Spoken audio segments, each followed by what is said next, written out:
Svako naseljeno mesto koje pripada gradu Zrenjaninu ima sopstveni sistem vodosnabdevanja koji čine izvorišta sa bunarima, hlorinatori i vodovodna mreža, a veći deo njih poseduje i vodotoranj. Javno-komunalno preduzeće Vodovod i kanalizacija Zrenjanin vrši redovno i plansko održavanje vodovodnih sistema u naseljenim mestima, a tokom ove godine pušteni su u rad novi bunari u Elemiru, Melencima, Čenti, Orlovatu i Farkaždinu. Javno-komunalno preduzeće Vodovod i kanalizacija Zrenjanin vrši redovno i plansko održavanje vodovodnog sistema u naseljenim mestima koji obuhvata održavanje elektro i mašinske opreme na izvorištu, ali i ispitivanje izdašnosti bunara, odnosno količine vode koje se crpi iz svakog bunara na izvorištu i na osnovu rezultata merenja vrši ili reparaciju postojećih bunara ili bušenje novih bunara.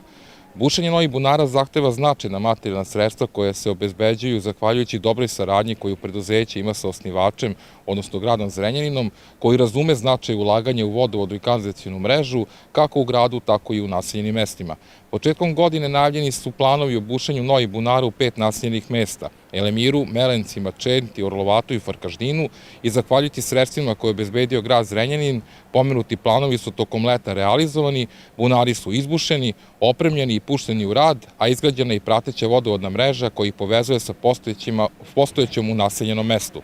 Tokom jula meseca u rad su pušteni bunari u Melencima sa protokom od 10 litara u sekundi i u Čenti sa protokom od 3 litara u sekundi. U drugoj polovini avgusta u rad su pušteni bunari u Farkaždinu sa protokom od 7 litara u sekundi, Elemiru i Orlovatu sa protocima od po 10 litara u sekundi. Puštanjem u rad pomenutih bunara u značajnoj meri je unapređen sistem vodosnabdevanja u navedenim naseljenim mestima i obezbeđena je dodatna količina raspoložive vode za zadovoljenje racionalnih potreba meštana, a benefiti su se osetili odmah nakon njihovog puštanja u rad za vreme trajanja talasa tropskih vrućina.